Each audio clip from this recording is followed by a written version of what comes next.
మనతో పాటు పృథ్వీ అని ఉన్నారు. నిజంగా కులగణన పేరుతోని ఈ రాష్ట్ర ప్రభుత్వం తప్పులు తడకగా చేసిందా ఏంటనే విషయాలు ఒకసారి ఆయనతో మాట్లాడారు. నమస్తే అన్న. ఎట్లా చూస్తారు అసెంబ్లీ సాక్షిగా కులగణన మీద ఒక చర్చ నడుస్తుంది, ఏం చెప్తారు?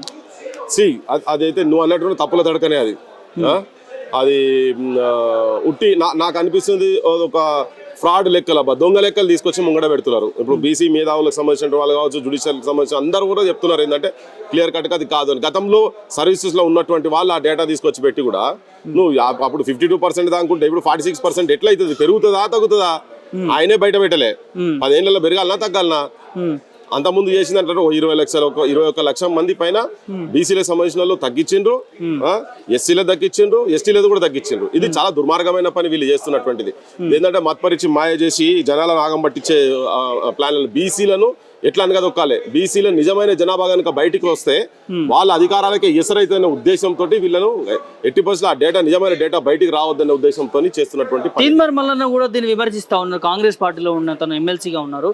సో ఆ కులగణన పేపర్స్ ఏవైతుంటే వాటిని కూడా మరి కెమెరా ముందు కూడా కాల్చడం జరిగింది. ఎట్లా చూడొచ్చు? చాలా మంది ఒప్పుకుంటలేరు. ఆయన ఒక్కడని కాదు కదా, ఆయన ప్రభుత్వంలో ఉన్నాడు, ఆయనకి ఇంకెక్కువ తెలిసి ఉండాలి.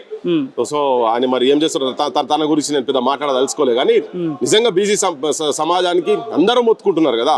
నిన్న కూడా రౌండ్ టేబుల్ పెట్టి కూడా అందరు చెప్పిండ్రు ఇది చాలా దుర్మార్గమైనటువంటి అంశం. ఇది వాళ్ళు కూడా చింపేసిరు చాలా మంది.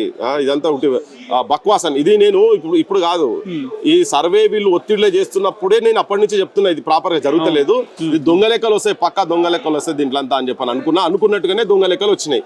అంత సామాన్యమైన విషయం కాదు కదా. నువ్వు 7-8% బీసీలను ఉన్న వాళ్ళను లేనట్టుగా చూపించడం అనేది చాలా దుర్మార్గమైన పని కదా.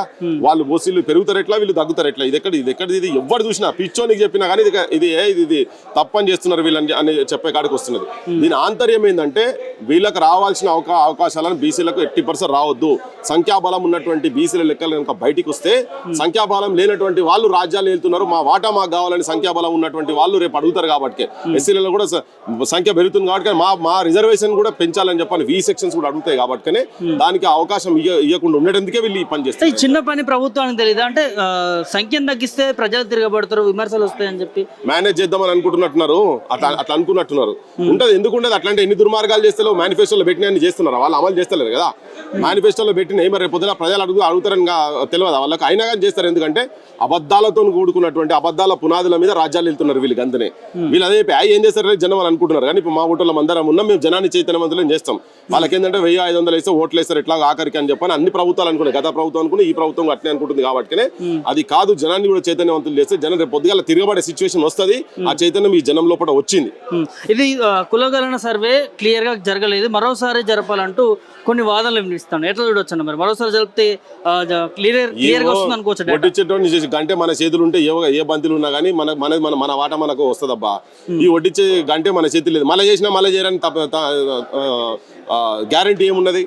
వీళ్ళు మళ్ళీ కూడా చేయొచ్చు కదా. కానీ ఏంటంటే దీనికి ఏంటంటే ప్రభుత్వానికి సంబంధం లేకుండా కంప్లీట్ కనుక చేపించేది. అందులో కూడా ఏంటంటే భాగస్వాములు ఎటువంటి వాళ్ళు ఉండాలి. ఈ సెక్షన్ సంబంధించినటువంటి కొన్ని ఇంటరాక్షన్స్ కూడా దాంట్లో కనుక ఇన్వాల్వ్ కనుక చేసి పెట్టేది వేరే విషయం. వీళ్ళు చెప్పారు అన్ని మాట్లాడారు, మా బోటలతో మాట్లాడారు, క్వశ్చన్ తయారు చేసేటప్పుడు అన్ని చేశారు. కానీ తీరా లెక్కలు ఇచ్చేటప్పుడు మాత్రం దాన్ని హషప్ చేసి పెట్టి బయటికి ఇచ్చిండ్రు. రాహుల్ గాంధీ అయితే చెప్తున్నాడో కాన్స్టిట్యూషన్ పెట్టుకుని అందరికి సమానత్వం అని చెప్పండి, జనాభా లెక్కలే లేకుండా చేస్తున్నారు, మనుషులనే లేకుండా చేస్తున్నారు. ఉన్న వాళ్ళనే లేకుండా చేస్తున్న కాడికి అంత పెద్ద కుట్ర చేస్తున్నారు. చూసినాం అది ఉంటారు. రేపు జనం లోపలికి మనం కూడా తీసుకోపోతాము కనుక ఇది బక్వాస్ డేటా, బేకార్ డేటా. అది రేవంత్ రెడ్డి డైనింగ్ టేబుల్ మీద కూర్చొని 4-5 కూర్చొని కుట్ర చేసినటువంటి పని ఇది అంతనే.